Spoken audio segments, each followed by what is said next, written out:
top of it. Good evening, everybody.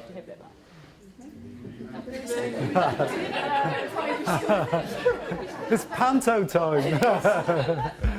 I can't hear you. You'd be pleased to hear I'm not going to sing, that's the main thing. Thank you very much for coming along this evening to our very first Capturing Our Coast Christmas lecture.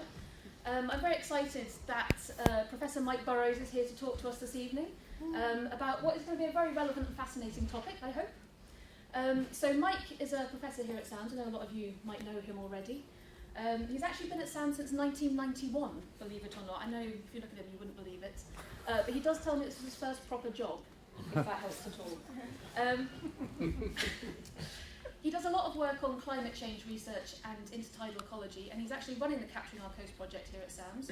So hopefully he's going to tell you a lot about what he's done over the years and what brilliant things are yet to come. So can you please join me in welcoming Mike Burrows.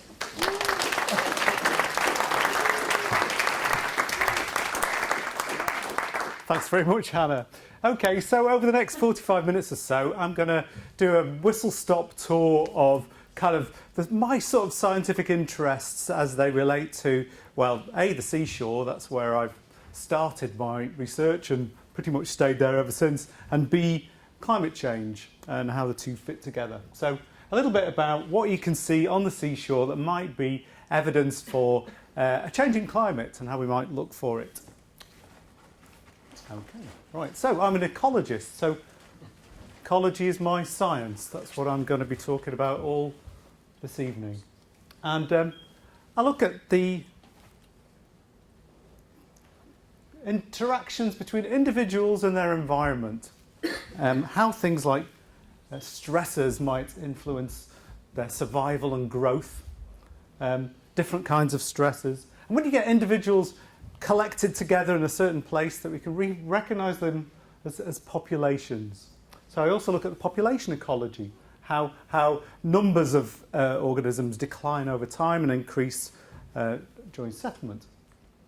I also look at communities, so how different populations of different species come together in the same place to operate, they interact with each other. Predators eat prey, grazers eat plants, that sort of thing.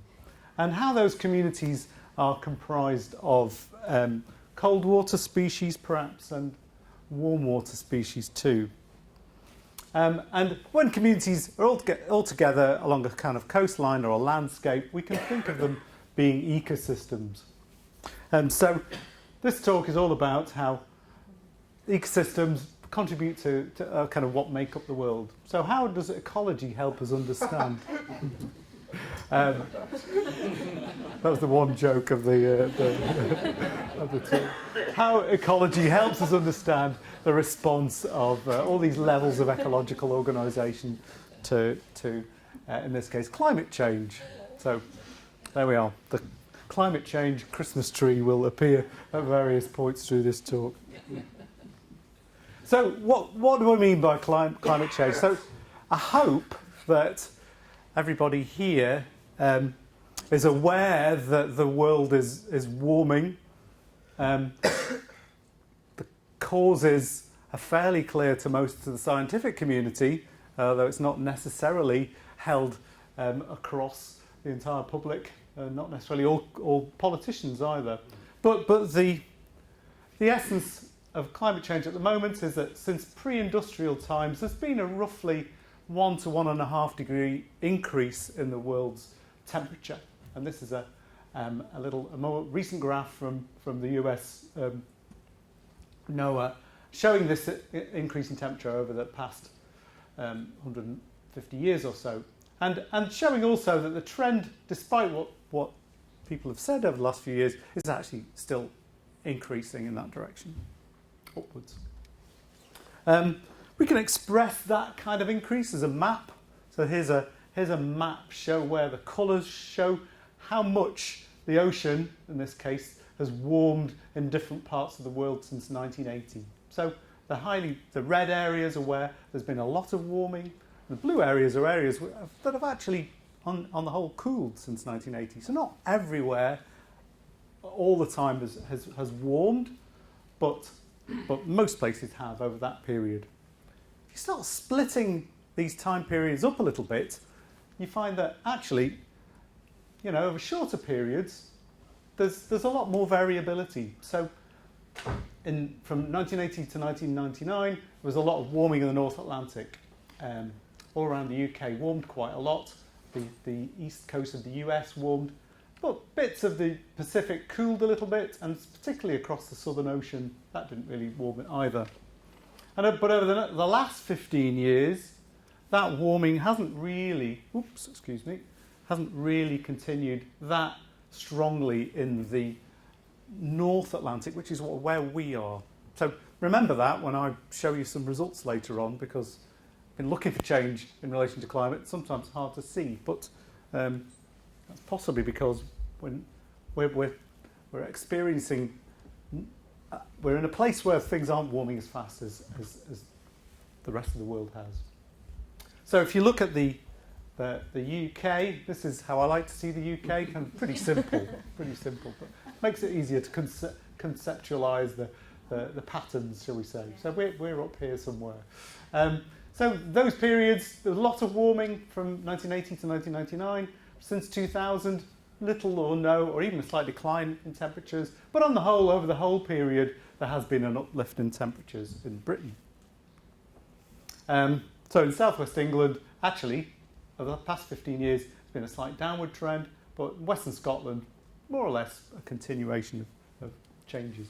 Helps, if you're an ecologist, to really understand the physics. We are kind of often accused of being a little bit less quantitative than the physical scientists, but it really pays to have a really good close look at the numbers so you can understand what you're seeing on the seashore. Anyway, enough of boring graphs, more about what we really want to hear about, and that's, well, it's mostly barnacles on this bit of seashore, and I offer no excuses for peppering this entire talk with lavish quantities of barnacles, because I am only interested in barnacles actually, but in order to pursue that, I have to fake an interest in things like climate change and all that malarkey. But meanwhile, anyway, back to my true loves, barnacles and the seashore. So here's a seashore, rocky cliff round the back of the lab here. I've been going to it for quite a long time here. My other current love is dead seaweed, so there's quite a bit of there.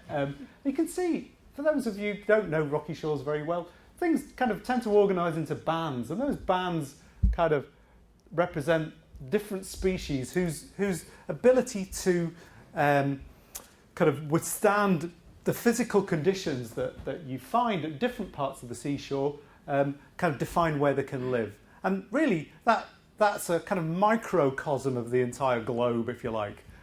Think of this bit at the top of the seashore, the tropics, and down here near the poles is at the bottom of the seashore. And in between, you've got a range of species giving way to each other as you go from a kind of a dry, possibly warmer environment down to a kind of a very wet, generally less thermally variable one down at the bottom here. Here we are. I did promise you a picture of my true loves, and there's my scale object, of which I've taken many tens of thousands of pictures of. But here, this photograph I'm showing you is because there are two kinds of barnacles here, two different species. And there's a species here known only by its Latin name, but I might throw it out for you. You can tell me you don't want to hear it. This is Chthamalus stellatus. It's the stellate, Montague stellate barnacle, or I believe its longer name might be.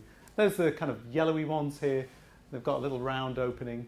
And the white ones nearby are, they're another species, Semibalanus balanoides, but it's a northern form. So the critical difference between these two is they've got very different geographical distributions. These ones here are at the northern edge of the geographical range in northern Scotland. These other ones here, they're all across the Arctic, and actually Britain is the south end of their geographical range. So by looking at how these two things fluctuate over time, we can, there's sort of it's a kind of little model of how the rest of the marine environment might be responding. I've got kind of fairly kind kind of prestigious predecessors in this. While this particular fellow, Charles Darwin, was, when he wasn't busy thinking about kind of trivial stuff like evolution, he was actually writing books about something that really mattered, and that's the classification of these barnacles. In fact, he worked on the same barnacles as you see in this previous picture. He described these things taxonomically. In fact, he was a bit confused because he was trying to find evidence for variability between races. So the kind of things that selection might act on to kind of help species deliver. So he was a bit of a lumper. He put things together when they deserved to be apart. So thanks to Charles Darwin, I got given a PhD topic in 1983 to kind of tease out what the differences between the things he lumped together actually were. Anyway, back to Charles Darwin. He did most of this work on barnacles when he was a relatively young man, after the voyage of the Beagle. He looked to Galapagos, but just before the publication of The Origin of Species. This book came out in 1854, a monograph of the Cirripedia, and he published The Origin of Species in 1859. So he'd been thinking about this stuff before he got going. More famous people here, possibly somebody you'd know less well, but if anybody's read any John Steinbeck books, this character, Ed Ricketts, was an intertidal ecologist on the west coast of, California, basically, and he was kind of quite a character. Had he inspired John Steinbeck to introduce this character Doc in Cannery Road. But Ed Ricketts kind of looked at the biogeography of barnacles in Western California in the 1930s mostly, and 40s. Hilary B. Moore in Plymouth in the 1930s, he was one of the first people to map out the distribution of these very important species over here, the southern barnacles and the northern barnacles, and this is a percentage of the two forms here. You find there's more of the southern barnacle down here and less of it up here. Not surprising, perhaps, but there you go. He measured it in the 1930s. In the 1950s, there was a kind of a resurgence of interest in kind of how environmental variability, it wasn't called global warming at that point, environmental variability affected marine communities. So these two characters, Dennis Crisp, who was at the University College of North Wales in Bangor, and this chap here, Alan Southwood, was at Plymouth, at the Marine Biological Association in Plymouth. He subsequently was my PhD supervisor, so perhaps he's also to blame for my current obsessions. I was also reminded just this afternoon by about our very own Harold Barnes. And Harold Barnes was at the Scottish Marine Biological Association in the 1950s, 60s and 70s, I believe. And he also worked a lot on barnacles, so I do have another predecessor in that regard. These are all great big personalities, by the way, and I think they didn't always get on with each other. So, I think it was quite a bit of arguments, shall we say. Anyway, so Alan Southwood, the chap on the right in that previous photo, he went, after his PhD in the 1950s, he got a job in Plymouth at the Marine Biological Association, and I think he was looking around for something to do. So he'd actually just finished a postdoc funded by the Royal Society in which he'd travelled all around the UK making maps of intertidal species. But when he got to Plymouth, he found there was far less of this northern barnacle than Hilary Moore had said. So he wondered why. So he started counting them and kept that up for 40 years. So, you need a certain degree of obsession for this sort of thing. But actually, those are the sort of time scales over which you reveal the climate-related change. And thank goodness for us all, he did carry on. The red lines are basically the warm water species, a lot more of it in the late 50s and early 1960s. And then it got really cold again, and then the northern form came back. So he did all sorts of fancy analysis. Apologies for all these graphs, by the way. But basically he showed that the northern form came back around about 1963 when there was a really, really cold winter in the UK. So a kind of climatic cooling produce this change in the biology of the seashore. Probably enough. We're almost at the end of the Barnacles bit here now, but so by looking at the proportion of these two species, it's been possible to kind of show a kind of switch between cold water and warm water forms on the seashore over the last 40 years or so, which seems to kind of hold, it's a pretty solid relationship, and whenever things cool, it shifts towards the northern form, and whenever things warm, it shifts towards the southern form. Even more excitingly for a barnacle nerd, you can actually see this on the seashore. So like the north face of a tree trunk might have more moss on it, and the southern face doesn't, the south face of rocks on the seashore have got more of this southern form. And the north face of this rock is the compass. That's just to prove that this bit facing north. This is a boulder, the kind of lump sticking up in the middle there.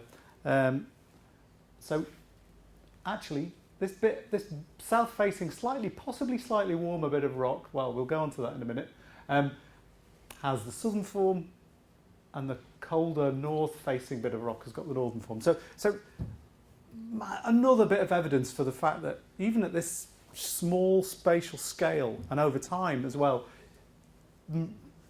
the marine life is very responsive to climate effects. So we should expect to see a change when the climate does change.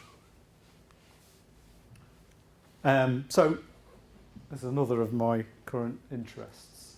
This little thing looks like a watch battery. It probably is about the size of a watch battery. So what we wanted to do about 10, 15 years ago was to see whether we could see over time whether changes, warm years, cold years, hot days, cold days, had a direct influence on the the fate of individuals and how they relate into populations. So this little thing here is a temperature data logger. So inside it is a little watch battery, a chip, and some memory. A pathetic amount of memory. It only stores 2,000 temperatures, but it can do it every hour for about 3 months. So, and they're remarkably cheap for this kind of thing. It was about £10 for one of these things about 12 years ago. It's gone up to about 15 now, but they're dead useful. So I've got anybody who's wandered around the seashores around the back of the lab here might have come across, and hopefully not chipped off, one of these things behind the lab. So quietly collecting temperatures in order to see if there's any effect on the seashore life that's there. Robo-barnacles, in fact. Let's call them robo-barnacles because there are other biomimetic loggers. So what biomimetic means is just kind of what they're trying to do is mimic the thermal properties of an organism, so that you can perhaps get a better idea of what kind of temperatures those organisms are actually going to experience in the seashore. So here's how to make a robo-limpet. If anybody wants to go, you buy one of those buttons and you basically take a can opener to it and get the bits out and solder it all back together again with a couple of wires sticking out through the holes of the limpet. And so there is now currently an army of robo-limpets across the European west coast, all the way from Portugal up to Scotland. So if you see a limpet with two suspicious wires coming out, you don't have to phone the army bomb disposal. Yeah, it's not a limpet mine, no. So robo-limpets, robo-mussels, pretty much the same sort of thing, but in a mussel bed. You can't really see that very well, but inside that mussel bed there's a kind of suspicious black mussel which has got a number painted on it, and it's also got a couple of little LEDs. So that's another logger sitting inside a mussel bed. There's a worldwide infestation of these things, all the way from California to New Zealand and Europe. So these are busy collecting data points as we speak. Okay, so I've got a small platoon of robo barnacles about on the back shore here, and what I've done is put one of these temperature data loggers next to a little area of barnacles. So now I'm wanting to see what happens to the barnacles when the temperatures go up and down. These are about 10 centimetres apart, and they're little hex bolts, and it's arranged in a triangle that my camera frame sits in. Yeah. So when the weather looks kind of good, every 6 weeks or so, and it's lunchtime and low tide, I'll take my sandwich out to the back shore and then move around the seashore, taking innumerable photographs of barnacles. Again, it's just a boring, nerdy obsession that you need to keep going.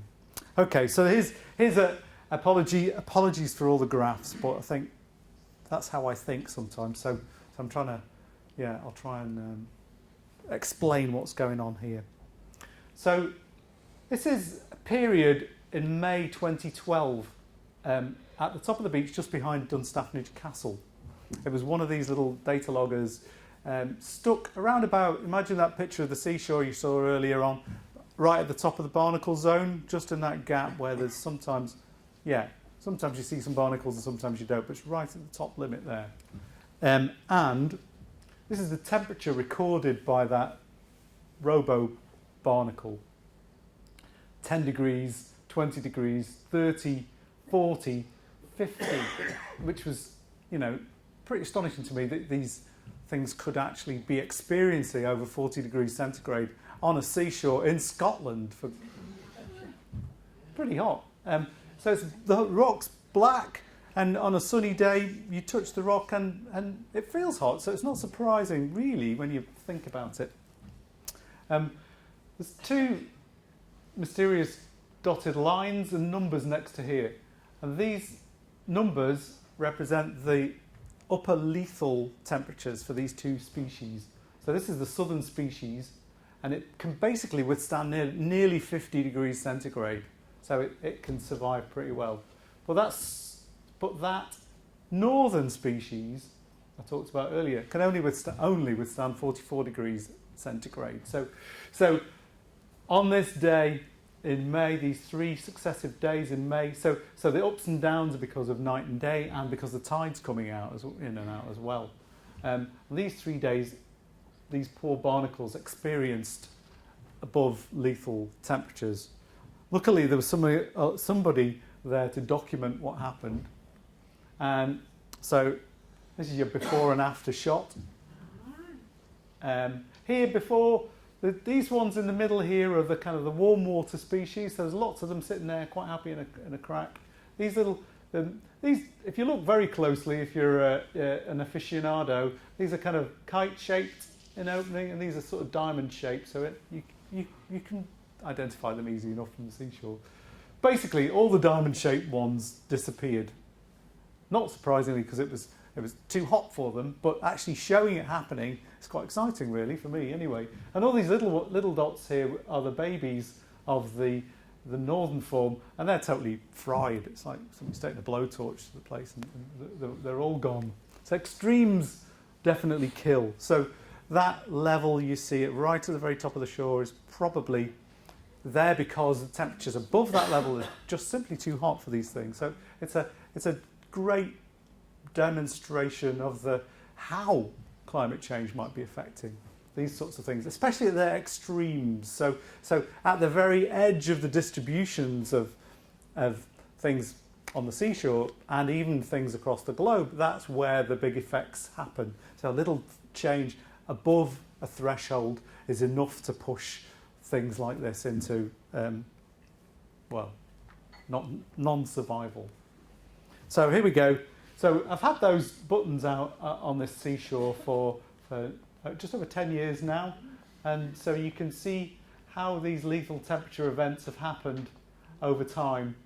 I mean, this is too short a time to say much, but most of them have happened in the second part of this plot here. So maybe these hot summers are happening more frequently. Curiously, it's actually May that's hotter than the rest of the summer. I think it's that thing that people talk about in the resumption of the westerlies. So you get really lovely April and May, and then suddenly the fronts start coming in, and London has a lovely hot summer, and we have grey rain. Anyway, so when it doesn't do that, think of the poor barnacles at the top of the shore. Oh yeah, this is the minimum as well, so might be something happening there. I mean, it's a bit of a big scale here, but there's quite a few below 0 days. These things are actually really good at surviving being frozen. They can last down to about minus 10 degrees centigrade. So yeah, don't know if we've ever got below that, but if ever did, it might start knocking these guys off too. So there's all 100 and however many photographs of the same area over 10 years. So every now and again you'll see a bunch of them. Yeah, that's a little plant that started growing right in the middle of the plot for about 2 years, and then it disappeared. So yeah, this is what I get my kicks out of, that's for sure. Yeah. So the great thing about doing this for a long time is that every now and again new technology comes along, and you can start to look at things that you previously didn't really have an idea what was going on. So this summer, my colleague Phil Anderson brought a infrared video camera to the seashore, and so we're now able to look at the seashore and actually get a picture which shows you where the temperatures are. At this stage of the development, there was a rucksack full of a great big battery, which is really, really heavy, and it's actually mains powered at the moment, and he's had to connect it to his laptop. But the images are amazing. So here's me. Here in this image, white is hot, and black is cool. I'm looking quite cool there, eh? But you can see, like, most of the intertidal is actually warmer than my body. So given my skin might be in the high 20s or low 30s, on this day in July this summer, these guys are getting. This is all barnacles here. I've got my hands on. Actually, I'm pointing at an eye button. Strangely enough, that's appearing quite dark. I'm told it's something to do with emissivity, whatever that means, but I'll let a physicist explain it. Interestingly, just behind it, there's a sort of black patch, and that is actually seaweed. So the seaweed is actually cooler than the barnacles. So it's actually probably through the process of evaporation. It's by losing moisture, it's actually maintaining a cooler temperature than the barnacles nearby. So it looks like some of those organisms are actually able to maintain their own temperatures a little bit by the strategies that they might use. It kind of looks a bit weird in inverse too, but yeah, that looks very strange. But so there's the scale. So everything black on that picture is probably above 38, and everything white is below 23. So even this picture shows quite a lot. They're quite hot. Things might die there at the top of the seashore. So here's another plot, another shot of kind of a bit of seashore. Again, look at this bit with barnacles on, the bits without the barnacles above, and this patch here of seaweed. And again, yeah, the stuff above is really, really hot. The seaweed's cooling itself down, and everything else is a bit cooler. In fact, if you strip off all the seaweed on a seashore, which kind of scientists may have reason to do, which I'll not go into right now. But so this is about 10 years ago. We stripped off all the seaweed on the seashore. I'm not even going to explain why. I'm not sure why myself either. But and that had an interesting effect on the temperatures on the experience on the seashore. So one of those little buttons was in the middle of each of these strips, and basically when the seaweed was there over the summer, you didn't really get temperatures above about 22, 23, but when the seaweed was taken away, there's clearly a buffering. It's kind of that seaweed it's cooling down the entire seashore, and and it's actually allowing things to persist in areas that they wouldn't otherwise be able to. So yeah, the biology is modifying the environment. So those seaweeds are facilitating the environment for things which might otherwise not like it. So just goes to show that some species have got a bigger role in the community than others. Where are we up to now? Oh yeah, okay. So at the same time as I'm taking barnacles all the time, I thought I might as well just take a picture of the seashore. And so from 2006 to the present day, all I'm doing is going out there and taking a picture. And if you want to watch these over and again, you can see things happening. You might have seen, if you watched that from the beginning, you saw fairly near the start, most of it was barnacles, which was great. And then as time's gone on, this is probably about 2008, 2009 now, the seaweeds have started to kind of increase in abundance a little bit. And then at some point around about 2011, that they all disappear, and all the barnacles disappear as well. So there's a big change at that point. And there's all the little pictures all together. So if you just roughly score the amount of barnacles and the amount of seaweed over time, and this is 2005, and that's kind of 2014, the last time I bothered to plot this, you basically see an increase in seaweed. So if just bear this in mind when you're looking at changes over a very long period. Things might happen in between that you go back 10 years later and see a seashore. See, it looks pretty much the same now as it did in 2005, but a huge amount of things happened in the meantime. So long-term trends often mask kind of fluctuations on shorter time scales. This loss of seaweed happened at about the time of a hurricane whose name is now famous because it hit the west coast of Scotland on around about, was it the 8th or 9th of December 2011, I think. Anyway, Hurricane ball bag, stripped off, picked up all those cobbles you saw at the bottom of the beach, smashed them off the rock and just basically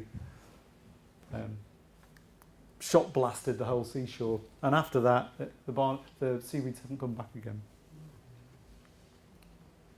Yeah, do that again other places. Similar sorts of things, maybe more seaweed on this particular shore. And also, after the damage, you get some temporary fast-growing seaweeds that's a bit more slimy but much more fast-growing. Another change. Okay, so I'm going to kind of finish up by kind of going up the scales in terms of looking at longer-term trends and more geographically extensive ones. So basically, when faced with a changing climate, organisms can do one of two things. They can either adapt and change their capacity to deal with the environment, or they can do this thing, which is shift their geographical distribution. So if they don't adapt, they can move to the place that's now got the same climate. Well, that's got the same climate as the species lived in the past. Distribution shifts. There's those barnacles again. Their distributions match quite well the 7-degree February isotherm. An isotherm is like an isobar. It's a line of equal temperature.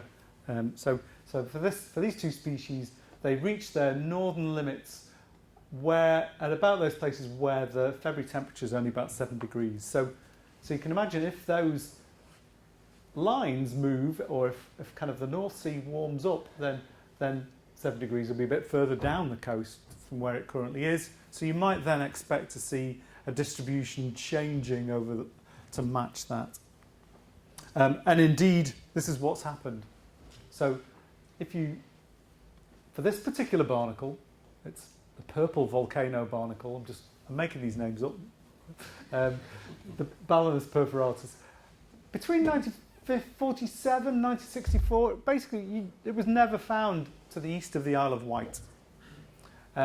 And then when people went back there about 30 years later, they found that actually, no, it is all the way up to Hastings and on the other side of the channel as well. So it's extended its geographical distribution by 120 kilometres over 30 years or so. So that's the kind of thing that we might expect to see on the seashore. Things from other places moving their distributions to here, if you like.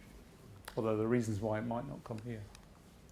And this kind of thing excites elderly marine biologists to the nth degree. You had no idea what efforts these people will go to try and find the elusive purple top shell at the extreme end of its geographical range. This is in the west coast of Orkney this summer. You might object to be describing him as elderly. This is John Baxter. He's the head of science at S&H, and that's Professor Steve Hawkins, who's done a lot of work on rocky shores over the last couple of decades. Another PhD supervisor of mine. I was there as well, by the way, but I was taking a picture. So here's those purple top shells. They reach their northern limit around about the top of Scotland. They're not down the east coast at all, but they are just around here. And, you know, we found a few, well, we found loads actually in the right place in Orkney in 2016.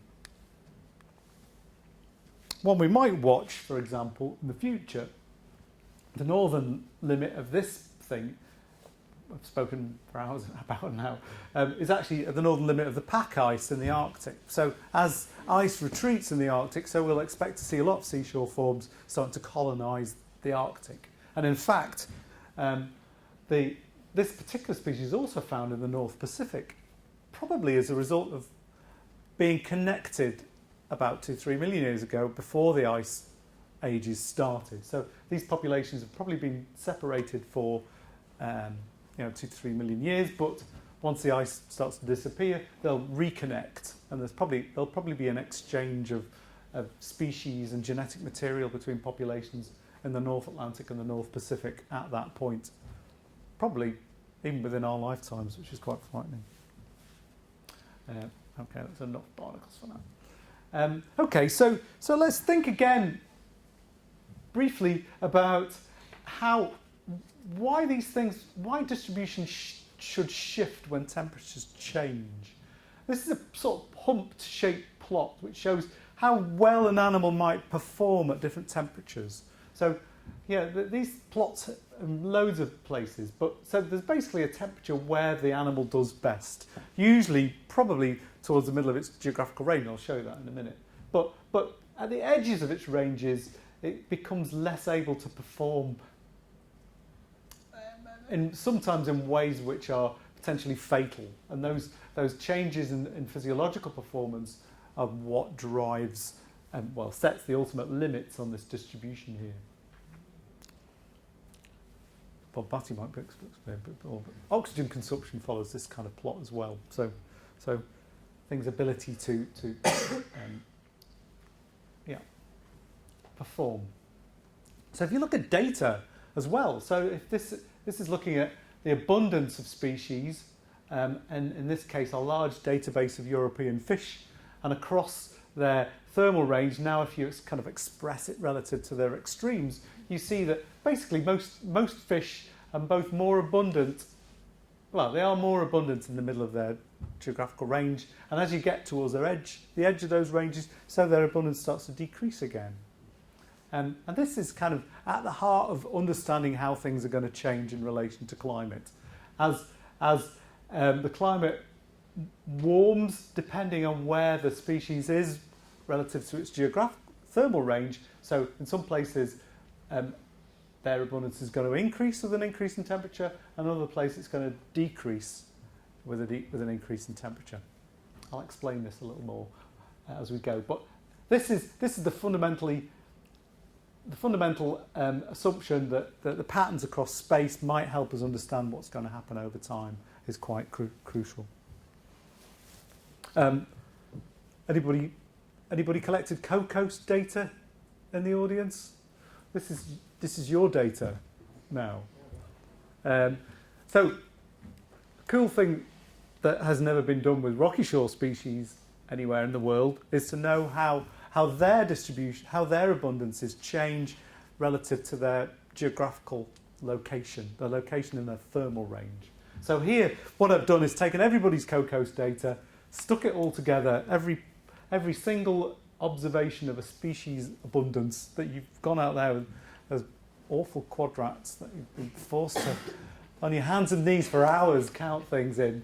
Now that data, is starting to show these nice patterns. And again, for those things which are kind of near the edge of their range, they tend to be less abundant, and the things that are in the centre tend to be more abundant. So that's kind of nice evidence for this particular mechanism happening. Okay, so can we predict how far distribution should shift in relation to temperature over time? Well, so one way to do it is to look at the movement of those isotherms, and that you can get directly from observations of temperature and possibly even models of future change. I'm not going to go into this too much, but you can actually express this as a speed or a velocity, if you like. So imagine this line moving across the planet at a particular rate of change, and that if things are tracking their own temperature, if they're moving to stay in the nice temperature they like, their optima, then they might move at the speed of isotherms. And this is the speed of isotherms, the velocity of climate change. And you can get it by plotting one map, which is the temperature trend, divided by the spatial gradient. And it gives a thing in kilometres per year. And, the short answer is that since 1960, those temperatures have been moving at about 20 kilometres per decade on average. But some places go much faster than others.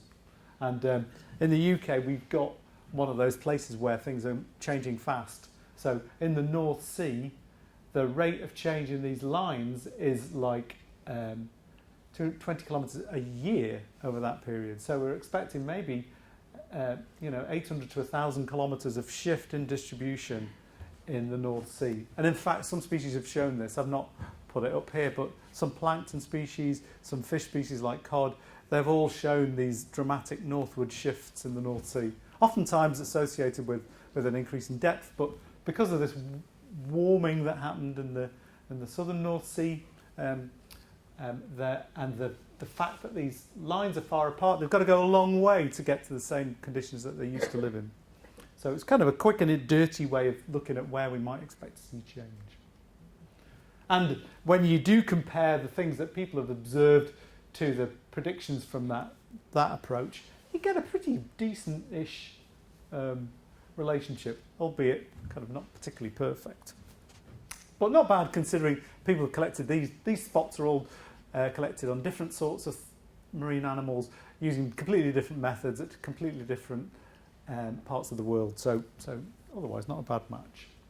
And where people have done a better had a better look, like in these North American fish surveys, then they've been doing it in the same way over time,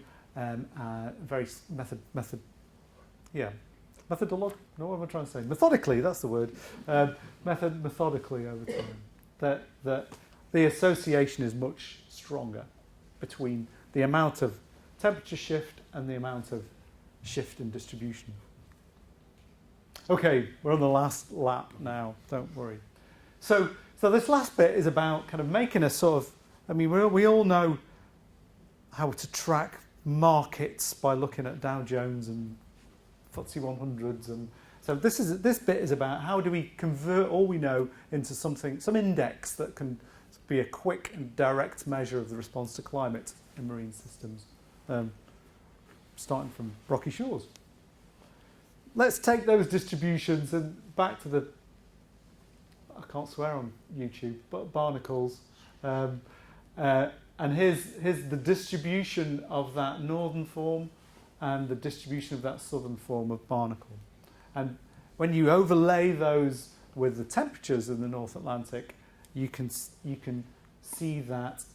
You can see that basically this one's got a much colder range of temperatures than this warmer one here. But you can extract the numbers. And if you can do that for everything, so there's the ranges, the geographical ranges of all about 60 odd species that we find here in the UK, intertidal. Some things are up in here in the North Pacific, other things down here in Senegal, West Africa, but you know, we're centred here. Let's get those ranges. We can turn them all into numbers which represent their temperature range. And this number in the middle here is the middle temperature that they find that they live in. That can then become that species' temperature index, if you like. So those warm water barnacles has got a temperature index, species temperature index of about 18, and this cold water one down here has got a species temperature index of about 7. Okay, bear with me while we finally get there. And I kind of grade this out so you don't really have to look too hard at it. But basically, if you average all those mid-temperatures and give each species a weighting that kind of takes account of how abundant it is, you can get a number which gives you the average midpoint temperature of all the species in the community. And that's my FTSE 100 index for climate change on rocky shores. And it follows the patterns that you see across the European seaboard. So this is the local sea surface temperature, and this is the community temperature index. And so the black line is the same. If they were the same, they would all lie along there, and pretty much they're all doing that. So that's very gratifying. You can look at change over time with this thing as well. So that's really quite exciting. Since 2000, for all these places in southwest England where people have collected rocky shore abundance data, everything's been going down. So that temperature index is actually tracking downwards everywhere. Blah, blah, blah. I'll just remind you, many plots ago, of the decrease in temperature there's been since 2000 in this area. So actually, this decline is entirely in line with the changes in temperature over that period. Great. So seashore communities are tracking temperatures exactly in the dominance of cold water and warm water species. Brilliant. So seashores definitely are a great litmus test, if you like, for climate change in the ocean. Oh yeah, sorry, there we go. I did have my plot here. So this is your lesson. If you start looking hard for climate change effects, then if you did that in 2000, you'd be slightly disappointed by the fact that things haven't actually warmed up since then. Okay, well, but luckily here's one that was started earlier.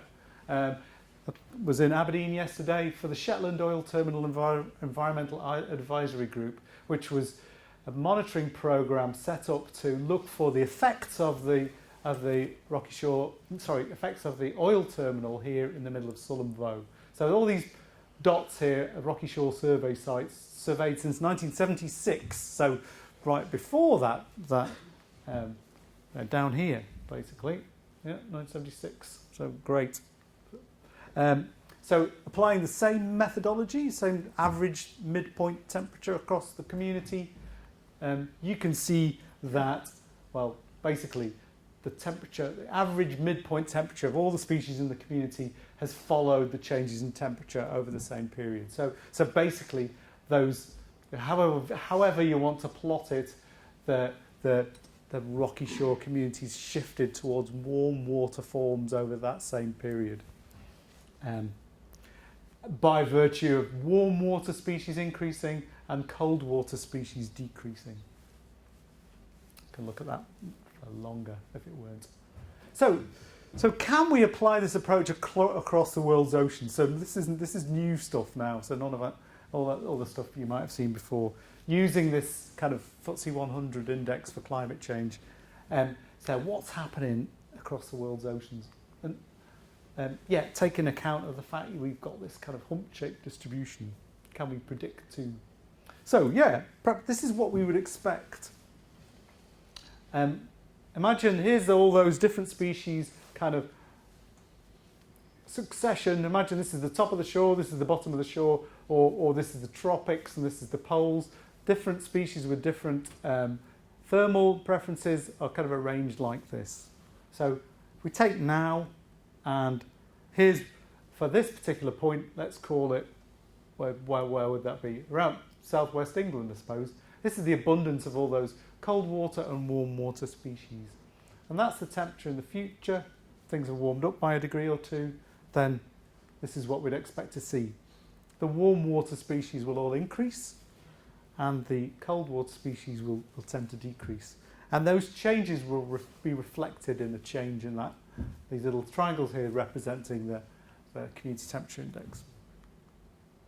So let's go looking for data that will do that. Well, luckily, people have been surveying the world's oceans for fish species for the past 50, 60 years because we're interested in how many are left after they've been fished.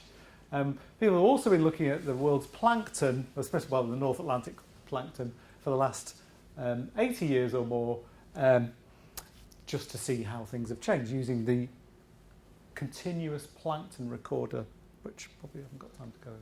So if we look at the pattern in those American fish and European fish, they pretty much match the temperature.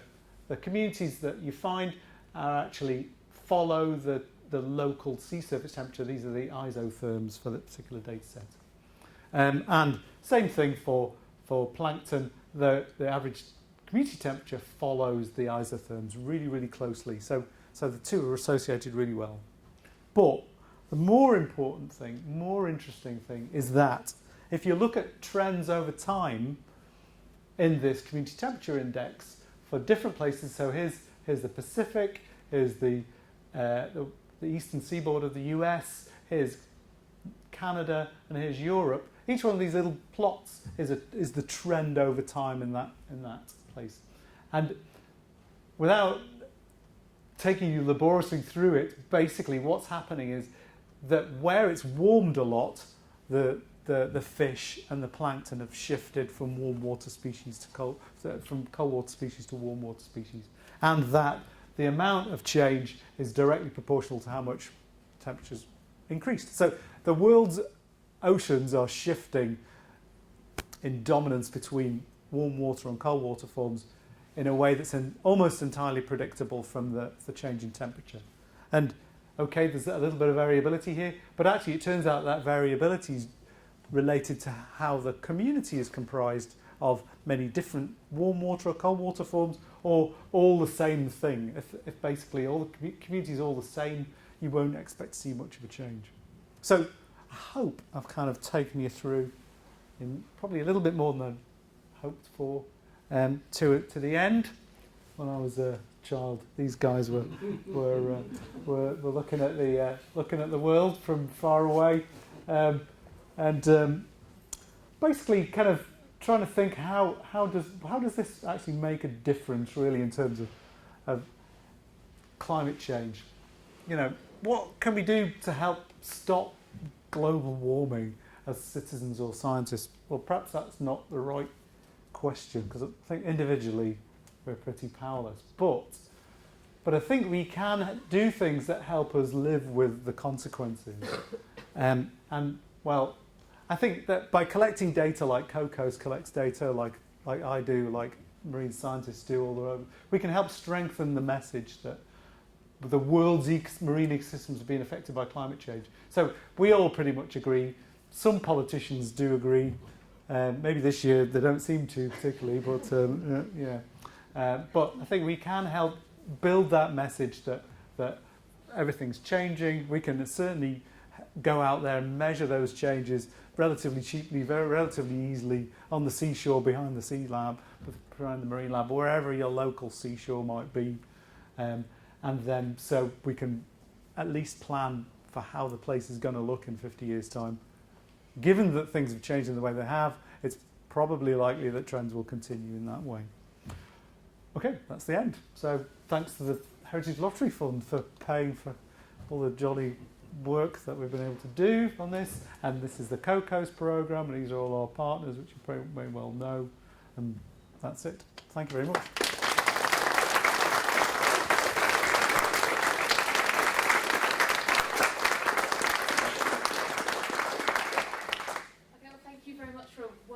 Tour through the lives of barnacles for the past 50 years.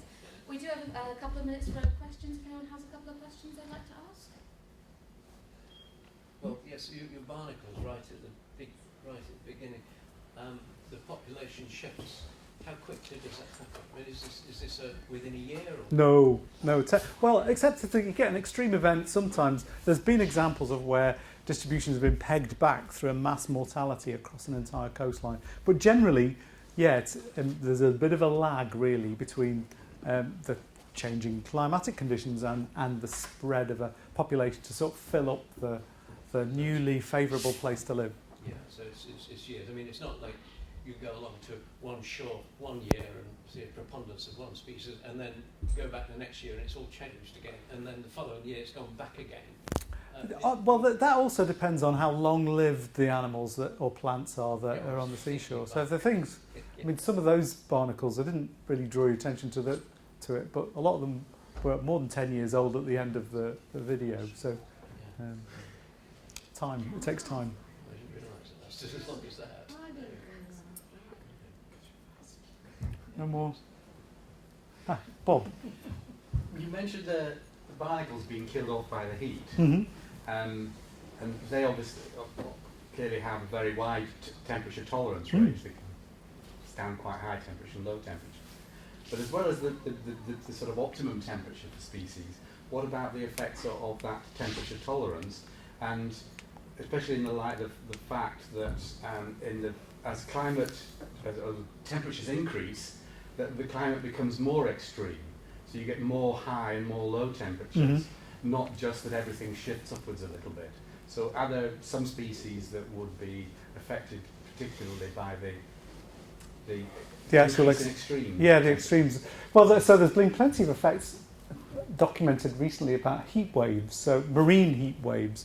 There was a thing called the Ningaloo Nino, which happened on the west coast of Australia in about 2011, and it was a big pulse of warm water coming down that west coast there, and it killed a lot of the macroalgae, even though those macroalgae weren't necessarily right up at the edge of their ranges, and they were replaced by tropical fish and corals. So yeah, extremes are really important, and I know I've based all this on annual averages, but oftentimes, and I think you'll see from the barnacle example, the actual processes of change are driven quite often by an extreme event. Like, yeah, don't know if that answers your question. Yes. Yeah. Okay. I was just wondering if when you said Southwest England, you meant Southwest England and Wales, or when I probably did. Yes. Southwest England. And my apologies to all the. Yeah, I did mean Southwest That's okay. England. And my question was, I noticed there was a lack of data from West Wales to the Southwest. I was wondering if that was a lack of barnacle populations or a lack of available data. Well, so my colleagues. So this is a single individual that does this work. So she leaves Plymouth and kind of travels all around Devon and Cornwall and Wales, and each one of those dots represents kind of a day's work for her, and she does it every year. So basically, if we had some nice people in Cardigan Bay or Carmarthenshire who would like to kind of go and assess the abundance of those species that we look at, many of which are in the CoCoast protocols, I'll just put a plug in there for. Then yeah, we'd be able to extend this kind of understanding to that particular gap. Well, I might also hasten to add that there is no coverage like this for the rest of the UK. We have sporadic and episodic kind of broad scale surveys, but not the annual visits that this particular part of the survey does.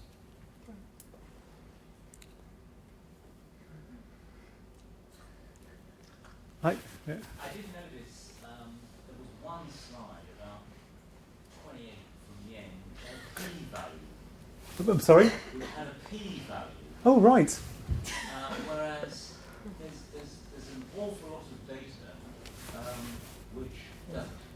I was wondering if there is statistical analysis on all of these data. Yes. Yes. I mean, again, we could talk about statistical testing. Yeah, and the more fundamental thing is kind of the level of uncertainty in some of the assertions that we're making here. P-values are one way to get at that, and for anybody who doesn't necessarily know, they're no, a statistician would shoot me at this point, but it's the probability of some of these patterns occurring by chance, yeah? And if the number is very small, then it implies that it's very highly unlikely that those two axes are related with each other. So, yeah, I fully take your point, and underpinning most of the plots that you've seen, there is a hidden p-value, but happy to fill you on all those. But I've not presented anything for which there isn't a significant p-value. So, well, actually, this last plot here probably doesn't. Yeah, some of those flat lines have p-values which are greater than the normal. They're not significant trends, but that's because they're not different from zero. They are zero trends. So, where temperatures haven't changed much in the Pacific, so the community stayed the same over that same period. So there's kind of a lack of statistical association, but if that covers it. One more question? Anyone's got? That was perfect timing then, thank you very much. In which case, you are now free to go. You're very welcome to come. I think Mike's going to be hanging around a little bit and quiz him further. And obviously come back into the room and have a drink with me if you like. Other than that, thank you very much for coming along today, and I hope you'll join me again, and thank you, Mike, for a fascinating talk.